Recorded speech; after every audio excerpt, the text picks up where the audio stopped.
Hello dear students, welcome back to School at Home.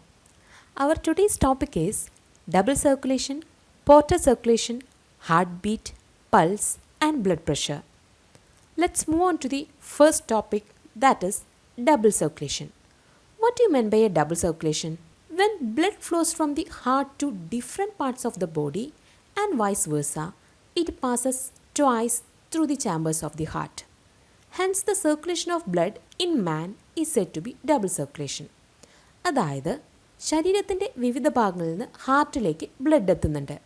അതുപോലെ തന്നെ ഹാർട്ടിൽ നിന്ന് ശരീരത്തിൻ്റെ വിവിധ ഭാഗങ്ങളിലേക്കും ബ്ലഡ് ഒഴുകിയെത്തുന്നു. ഇങ്ങനെ ബ്ലഡ് ഒഴുകിയെത്തുന്നത് ഹാർട്ട് ചാമ്പേഴ്സിലൂടെ, ഹൃദയത്തിൻ്റെ അറകളിലൂടെ 2 പ്രാവശ്യമാണ്. അതുകൊണ്ടാണ് മനുഷ്യരിലെ ബ്ലഡ് സർക്കുലേഷനെ ഡബിൾ സർക്കുലേഷൻ എന്ന് പറയുന്നത്.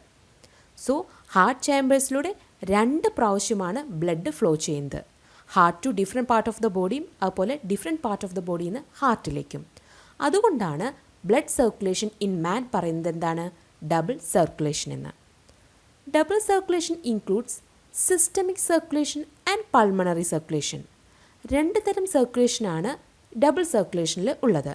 ഏതൊക്കെയാണ്? സിസ്റ്റമിക് സർക്കുലേഷനുണ്ട്, പൾമണറി സർക്കുലേഷനുണ്ട്. ഇനി എന്താണ് സിസ്റ്റമിക് സർക്കുലേഷൻ എന്ന് നോക്കാം. Systemic circulation starts from the left ventricle and ends in right atrium. Left വെൻട്രിക്കിളിൽ നിന്ന് തുടങ്ങി റൈറ്റ് ഏട്രിയത്തിൽ അവസാനിക്കുന്ന ബ്ലഡ് സർക്കുലേഷനാണ് സിസ്റ്റമിക് സർക്കുലേഷൻ എന്ന് പറയുന്നത്. എന്നാൽ എന്താണ് pulmonary circulation? The circulation which starts from the right ventricle and ends in left atrium. Right വെൻട്രിക്കിളിൽ നിന്ന് തുടങ്ങി ലെഫ്റ്റ് ഏട്രിയത്തിൽ അവസാനിക്കുന്ന സർക്കുലേഷൻ പ്രോസസ്സാണ് pulmonary circulation. So both the pulmonary and systemic circulation includes in double circulation. Let's check it out the flow chart. ഇവിടെ താഴെ നിങ്ങൾക്കൊരു flow chart തന്നിട്ടുണ്ട്. സിസ്റ്റമിക് സർക്കുലേഷനും പൾമണറി സർക്കുലേഷൻ്റെയും ആ ഒരു വേ ഓഫ് സർക്കുലേഷൻ എങ്ങനെയാണെന്ന് അറിയാൻ വേണ്ടിയിട്ടുള്ള ഒരു ഫ്ലോ ചാർട്ടാണത്. നമുക്ക് നോക്കാം. നമുക്ക് ഫസ്റ്റ് പൾമണറി സർക്കുലേഷൻ സ്റ്റാർട്ട് ചെയ്യാം. The deoxygenated blood in the right ventricle is passes into the lungs through the pulmonary artery. Then in the lungs, the deoxygenated blood is converted into oxygenated blood and it transformed to left atrium through the pulmonary veins. അതായത് right വെൻട്രിക്കിലുള്ള blood എന്ന് പറയുന്നത് deoxygenated ആണ്. That means it contains carbon dioxide. Carbon dioxide അടങ്ങിയിട്ടുള്ള deoxygenated ബ്ലഡാണ് right വെൻട്രിക്കിലുള്ളത്. Then ഈ right വെൻട്രിക്കിളിൽ നിന്ന് ഡീഓക്സിജനേറ്റഡ് ബ്ലഡ് എവിടേക്ക് എത്തും? ലങ്സിലേക്ക് എത്തും. Through the pulmonary artery. ഇവിടെ എഴുതേണ്ടത് എന്താണ്? പൾമണറി ആർട്ടറിയിലൂടെയാണ് this deoxygenated blood from the right ventricle is reaches into the ലങ്സിലേക്ക് എത്തുന്നത്. സോ ഈ ലങ്സിൽ വെച്ച് that deoxygenated blood is converted into oxygenated. Carbon dioxide അടങ്ങിയിട്ടുള്ള ആ ഡീഓക്സിജനേറ്റഡ് ബ്ലഡ് ഓക്സിജൻ അടങ്ങിയിട്ടുള്ള ഓക്സിജനേറ്റഡ് ബ്ലഡായി മാറും. എവിടെ വെച്ച്? ലങ്സിൽ വെച്ച്. Then this oxygenated blood is reached into the left atrium through the pulmonary veins. Pulmonary വെയിൻസിലൂടെയാണ് ഓക്സിജനേറ്റഡ് ബ്ലഡ് എവിടേക്ക് എത്തുന്നത്? ലെഫ്റ്റ് ഏട്രിയത്തിലേക്ക് എത്തുന്നത്. So this type of circulation starts from right ventricle and ends in left atrium. So left ഏട്രിയത്തിൽ വന്നിരിക്കുന്ന blood എന്താണ്? Oxygenated ആണ്. ഇനി നമുക്ക് സിസ്റ്റമിക് സർക്കുലേഷനെ കുറിച്ച് പഠിക്കാം. It starts from left ventricle and ends in right atrium. So the oxygenated blood in the left ventricles is reached into the different part of the body through the aorta. Then the oxygen reaches to the tissues of our body and then blood takes the carbon dioxide and get deoxygenated and reaches into the right atrium through the superior vena cava and inferior vena cava. എന്താണ് ഇപ്പോൾ ഇത് പറഞ്ഞത്? Left വെൻട്രിക്കിളിൽ ഇരിക്കുന്നത് oxygenated ആയിട്ടുള്ള ബ്ലഡാണ്. ഈ oxygenated blood നമ്മുടെ ശരീരത്തിൻ്റെ different പാർട്സിലേക്ക്, വിവിധ ഭാഗങ്ങളിലേക്ക് എത്തുകയാണ് ചെയ്യുന്നത് ത്രൂ അയോട്ട. അയോട്ടയിലൂടെയാണ് ലെഫ്റ്റ് വെൻട്രിക്കിളിൽ നിന്ന് ഡിഫറെൻറ്റ് പാർട്സ് ഓഫ് ദ ബോഡിയിലേക്ക് എന്തെത്തുന്നത്? ആ ഒരു ബ്ലഡ്, ഓക്സിജനേറ്റഡ് ബ്ലഡ് എത്തുന്നത്. ദെൻ എല്ലാ ടിഷ്യൂസിലേക്കും ഓക്സിജൻ എത്തിച്ചതിന് ശേഷം ഈ ഒരു ബ്ലഡ് ഡീഓക്സിജനേറ്റഡ് ആവും. അതായത് കാർബൺ ഡയോക്സൈഡ് ടേക്ക് ചെയ്തിട്ട് ഡീഓക്സിജനേറ്റഡ് ആവും. ദെൻ ആ ഒരു ഡീഓക്സിജനേറ്റഡ് ബ്ലഡ് എവിടേക്ക് എത്തണം? റൈറ്റ് ഏട്രിയത്തിലേക്ക് എത്തണം. അതാരാണ് സഹായിക്കുന്നത്? സുപ്പീരിയർ വീനക്കാവും ഇൻഫീരിയർ വീനക്കാവയിലൂടെയാണ് ഈ ഒരു ഡീഓക്സിജനേറ്റഡ് ബ്ലഡ് എവിടേക്ക് എത്തുന്നത്? റൈറ്റ് ഏട്രിയത്തിലേക്ക് എത്തുന്നത്. പിന്നെ ഈ പ്രോസസ്സ് ഇങ്ങനെ തുടർന്നുകൊണ്ടേയിരിക്കും. So, our circulation is meant by a double circulation. It includes both the pulmonary circulation and systemic circulation. ഇനി ഞാൻ നിങ്ങൾക്കൊരു പിക്ചർ കാണിച്ചു തരാം. അതിലൂടെ ഈ ഒരു സർക്കുലേഷനെ കുറിച്ച് നിങ്ങൾക്ക് കൂടുതലായിട്ട് ഒരു ക്ലാരിറ്റി കിട്ടും. ഇവിടെ നോക്കൂ, ഇതാണ് ഒരു ലോങ്ജിറ്റ്യൂഡിനൽ സെക്ഷൻ ഓഫ് ഹാർട്ട്. നമ്മുടെ ഹാർട്ടിൻ്റെ ഒരു സെക്ഷനാണ് ഇതെന്ന് പറയുന്നത്. നമുക്കറിയാം 4 ചാമ്പേഴ്സ് ഉണ്ട് അല്ലേ. ഇവിടെയാണ് റൈറ്റ് ഏട്രിയം, ഇതാണ് റൈറ്റ് വെൻട്രിക്കിൾ, ഇത് left atrium, then left ventricle. ആദ്യം എന്താണ് നമുക്ക് പഠിക്കേണ്ടത്? നമുക്ക് ആദ്യം പൾമണറി സർക്കുലേഷൻ തുടങ്ങാം. റൈറ്റ് വെൻട്രിക്കിളിൽ നിന്ന് സ്റ്റാർട്ട് ചെയ്തിട്ട് ലെഫ്റ്റ് ഏട്രിയത്തിൽ അവസാനിക്കുന്നതാണ് പൾമണറി സർക്കുലേഷൻ. അപ്പോൾ ഈ റൈറ്റ് വെൻട്രിക്കിളിൽ വരുന്നത് ഏതാണ്? ഡീ ഓക്സിജനേറ്റഡ് ബ്ലഡ് ആണ്. ഈ deoxygenated blood pulmonary artery വഴി ലങ്സിലേക്ക് എത്തും. ഈ ലങ്സിൽ വെച്ചിട്ട് ഡീ ഓക്സിജനേറ്റഡ് ബ്ലഡ് എന്തായി മാറും? ഓക്സിജനേറ്റഡ് ബ്ലഡായിട്ട് പൾമണറി വെയിൻസ്, കണ്ടോ ഇവിടെ 4 ടൈപ്സ് ഓഫ് പൾമണറി വെയിൻസ് കണ്ടില്ലേ? ഈ പൾമണറി വെയിൻസ് വഴി എവിടേക്ക് എത്തും? ലെഫ്റ്റ് ഏട്രിയത്തിലേക്ക് എത്തിക്കുകയാണ് ചെയ്യുന്നത്. സോ അവിടെ വെച്ച് എന്ത് കഴിയും? പൾമണറി സർക്കുലേഷൻ കഴിയും. റൈറ്റ് വെൻട്രിക്കിളിൽ നിന്ന് പൾമണറി ആർട്ടറി വഴി ലങ്സിലെത്തിയിട്ടുള്ള ബ്ലഡ് ഓക്സിജനേറ്റഡ് ആയതിനു ശേഷം പൾമണറി വെയിൻസ് വഴി എവിടേക്ക് എത്തും? ലെഫ്റ്റ് ഏട്രിയത്തിലേക്ക് എത്തുന്നു. ഇനിയാണ് സിസ്റ്റമിക് സർക്കുലേഷൻ. സോ ഈ ഒരു ലെഫ്റ്റ് ഏട്രിയത്തിലുള്ള ബ്ലഡ് എന്താണ്? ഓക്സിജനേറ്റഡ് ബ്ലഡാണ്. ഈ ഓക്സിജനേറ്റഡ് ബ്ലഡ് ലെഫ്റ്റ് വെൻട്രിക്കിളിലേക്ക് എത്തുകയാണ് ചെയ്യുന്നത്. So the systemic circulation starts from left ventricle and it passes into the aorta. അയോട്ടയിലൂടെ different parts of the body, നമ്മുടെ ശരീരത്തിൻ്റെ വിവിധ ഭാഗങ്ങളിലേക്ക് എത്തിയതിന് ശേഷം സുപ്പീരിയർ വീനക്കാവ, ആ സുപ്പീരിയർ വീനക്കാവ ഇവിടെ കണ്ടോ, ഈ ഒരു ഭാഗത്തേക്ക് എത്തുന്നത് എന്ത് ബ്ലഡ് ആയിരിക്കും? ഡീ ഓക്സിജനേറ്റഡ് ബ്ലഡ് ആയിരിക്കും. നമ്മുടെ ശരീരത്തിൻ്റെ വിവിധ ഭാഗങ്ങളിലേക്ക് ഓക്സിജൻ അടങ്ങിയിട്ടുള്ള ബ്ലഡ് എത്തിയതിന് ശേഷം കാർബൺ ഡയോക്സൈഡ് ടേക്ക് ചെയ്തിട്ടുള്ള ബ്ലഡ് എവിടേക്ക് എത്തും? That means deoxygenated blood reaches into the superior vena cava and inferior vena cava. Then it is finally reaches into the right atrium. So the systemic circulation starts from left ventricle and it is finally reaches into the right atrium. So രണ്ട് സർക്കുലേഷനും കൃത്യമായി മനസ്സിലായെന്ന് വിചാരിക്കുന്നു. Move on to the next topic, simple nutrients to the heart. How do the simple nutrients which are absorbed into the blood from the small intestine reach heart? അതായത് small ഇൻറ്റസ്റ്റൈനിൽ വെച്ച് absorb ചെയ്തിട്ടുള്ള simple nutrients എങ്ങനെയാണ് ഹാർട്ടിലേക്ക് എത്തുന്നത്? നമുക്ക് നോക്കാം. Portal circulation. Certain veins do not reach the heart and they carry blood from organ to organ. അതായത് ചില veins എന്തിലേക്ക് എത്തില്ല? ഹാർട്ടിലേക്ക് നേരെ എത്തില്ല. അതിന് പകരമായിട്ട് അത് ക്യാരി ചെയ്യുന്ന ബ്ലഡ് ഒരു ഓർഗാനിൽ നിന്ന് മറ്റൊരു ഓർഗാനിലേക്കാണ് പോകുന്നത്. അതായത് ഒരു അവയവത്തിൽ നിന്ന് മറ്റൊരു അവയവത്തിലേക്കാണ് ബ്ലഡിനെ ക്യാരി ചെയ്യുന്നത് ചില വെയിൻസ്. അത് എവിടേക്ക് എത്തുന്നില്ല എന്നാണ് പറയുന്നത്? ഹാർട്ടിലേക്ക് നേരെ എത്തുന്നില്ല. Such veins are called portal veins. അങ്ങനെയുള്ള വെയിൻസിനെ പറയുന്ന പേരാണ് portal veins. So some type of veins which do not reach directly into the heart, they carry bloods from organ to organ. They begin from one organ as capillaries and end in another organ as capillaries. ഒരു ഓർഗനിൽ capillaries ആയിട്ട് start ചെയ്തിട്ട് begin ചെയ്തിട്ട് മറ്റൊരു ഓർഗനിൽ capillaries ആയിട്ട് അവസാനിക്കുകയാണ് ആ ഒരു പോർട്ടൽ വെയിൻസ് ചെയ്യുന്നത്. Portal system is the system of blood circulation in which portal veins R include. Portal system എന്ന് പറയുന്നത് ഒരു ബ്ലഡ് സർക്കുലേഷനാണ്. അതിൽ പോർട്ടൽ വെയിൻസ് ഉണ്ടായിരിക്കും. സോ പോർട്ടൽ വെയിൻസ് ഇൻക്ലൂഡ് ചെയ്തിട്ടുള്ള ബ്ലഡ് സർക്കുലേഷന് പറയുന്ന പേരെന്താണ്? Portal system. എന്താണ് പോർട്ടൽ വെയിൻസ് എന്ന് മനസ്സിലായല്ലോ? ബ്ലഡ് നേരിട്ട് ഹാർട്ടിലേക്ക് എത്താതെ ഓർഗനിൽ നിന്ന് ഓർഗനിലേക്ക് ഇങ്ങനെ ബ്ലഡ് ക്യാരി ചെയ്തു പോകും. ആൻഡ് ഫൈനലി ആണ് എവിടേക്ക് എത്തുന്നത്? ഹാർട്ടിലേക്ക് ആ ഒരു ബ്ലഡ് എത്തുന്നത്. ആ ഒരു ടൈപ്പ് ഓഫ് ബ്ലഡ് സർക്കുലേഷന് പറയുന്ന പേരെന്താണ്? Portal system. ആൻ എക്സാമ്പിളാണ് ഹെപ്പാറ്റിക് പോർട്ടൽ സിസ്റ്റം. ഈ ഹെപ്പാറ്റിക് പോർട്ടൽ സിസ്റ്റം മാത്രമല്ല, ധാരാളം ഇങ്ങനെ ടൈപ്പ് ഓഫ് പോർട്ടൽ സിസ്റ്റം ഉണ്ട് കേട്ടോ. ഇതൊരു ജസ്റ്റ് ഒരു എക്സാമ്പിൾ നിങ്ങൾക്ക് പറഞ്ഞു തന്നുള്ളൂ, ഹെപ്പാറ്റിക് പോർട്ടൽ സിസ്റ്റം എന്ന്. സോ നമുക്ക് നോക്കാം. ഇവിടെ ഒരു ഫ്ലോ ചാർട്ട് തന്നിട്ടുണ്ട്, നിങ്ങൾക്ക് കൂടുതലായിട്ട് ഇത് മനസ്സിലാവും. പറഞ്ഞിട്ടുണ്ടായിരുന്നു ഒരു പോർട്ടൽ സർക്കുലേഷൻ എന്ന് പറയുന്നത് സ്റ്റാർട്ട് ചെയ്യുന്നത് എന്തായിട്ടാണ്? കാപ്പിലറീസ് ആയിട്ടാണ് ഒരു ഓർഗനിൽ. അപ്പോൾ ഇവിടുത്തെ ഓർഗൻ ആരാണ്? ഇൻറ്റസ്റ്റൈൻ ആണ്. ആ ഒരു ഇൻറ്റസ്റ്റൈൻ എന്ന ഓർഗനിൽ കാപ്പിലറീസ് ആയിട്ട് ആര് സ്റ്റാർട്ട് ചെയ്യുന്നു? ഈ പോർട്ടൽ വെയിൻസ് സ്റ്റാർട്ട് ചെയ്യുന്നു. And the blood from the capillaries in the intestine is reaches into the capillaries in the liver through the hepatic portal vein.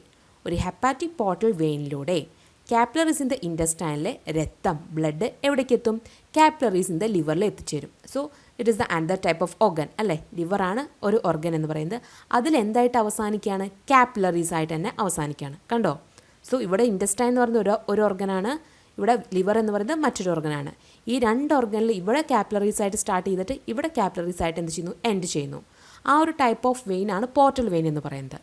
So the blood from the capillaries in the liver is reaches into the liver and it is finally reaches into the heart through the hepatic vein and vena cava. Hepatic വെയിനിലൂടെയും വീനക്കാവയിലൂടെയുമാണ് ഹാർട്ടിലേക്ക് ആരെത്തുന്നത്, blood എത്തുന്നത്.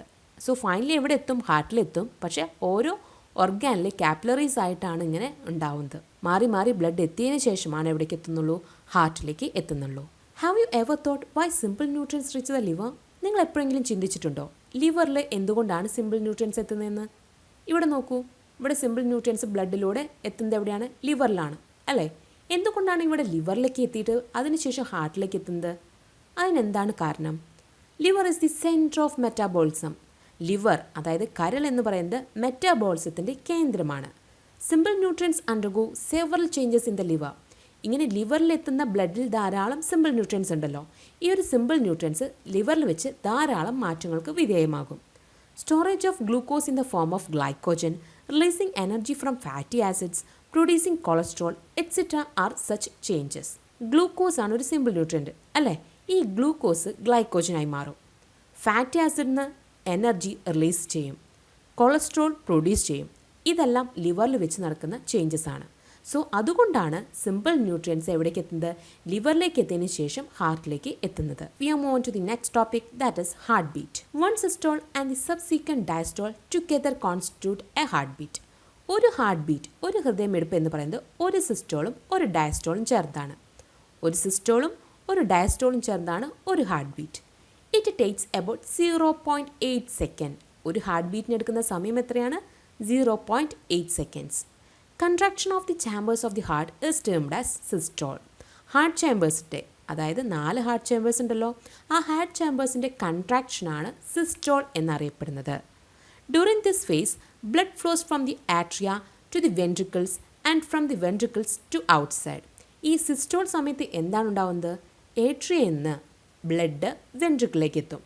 Then വെൻട്രിക്കിളിൽ നിന്ന് പുറത്തേക്കും പോകും എന്ത്, blood.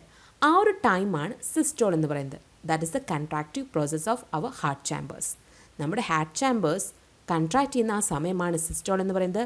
ആ ഒരു ടൈമിൽ ഏട്രിയയിൽ നിന്ന് ബ്ലഡ് വെൻട്രിക്കിളിലേക്ക് എത്തിക്കും, വെൻട്രിക്കിളിൽ നിന്ന് ബ്ലഡ് പുറത്തേക്ക് പോവുകയാണ് ചെയ്യുന്നത്. ആ ഒരു ഫേസാണ് സിസ്റ്റോൾ എന്ന് പറയുന്നത്. Subsequently along with the atria the ventricle also relax. അല്ലേ, ഏട്രിയിൽ നിന്ന് ബ്ലഡ് വെൻട്രിക്കിളിലേക്ക് എത്തിക്കഴിഞ്ഞാൽ ഏട്രിയ എന്തായി, റിലാക്സ്ഡ് മോഡായി. അതുപോലെ തന്നെ വെൻട്രിക്കിളിൽ നിന്ന് ബ്ലഡ് ഔട്ട്സൈഡ് പുറത്തേക്ക് പോവുകയാണെങ്കിലും വെൻട്രിക്കിളും എന്തായി, റിലാക്സ്ഡ് ആയി. അതാണ് പറയുന്നത് ഏട്രിയയുടെ ഒപ്പം തന്നെ വെൻട്രിക്കിളും റിലാക്സ്ഡ് മോഡാണ്. This stage of relaxation is termed as diastole. അങ്ങനെയുള്ള ആ relaxation process of our heart ആണെന്ത്, ഡയസ്റ്റോൾ എന്ന് പറയുന്നത്. സോ ഡയസ്റ്റോൾ എന്ന് പറയുന്നത് എന്താണ്, ആ രണ്ട് ഭാഗത്തു നിന്നും ഏട്രിയിൽ നിന്നും വെൻട്രിക്കിളിൽ നിന്നും ബ്ലഡ് പുറത്തേക്ക് പോയതിനു ശേഷം ആ ഒരു റിലാക്സ്ഡ് മോഡ് ഉണ്ടല്ലോ, അതാണ് ഡയസ്റ്റോൾ എന്ന് പറയുന്നത്. In this face chambers of the heart get filled with blood. ആ ഒരു ടൈമിലാണ് ഈ ഹാർട്ട് ചാമ്പേഴ്സ് ബ്ലഡ് കൊണ്ട് ഫില്ലാവുന്നത്. ആ ഒരു ടൈമാണ് ഡയസ്റ്റോൾ എന്ന് പറയുന്നത്. So one systole and the subsequent diastole together constitute a heart beat. The heart beat at an average rate of 72 times per minute.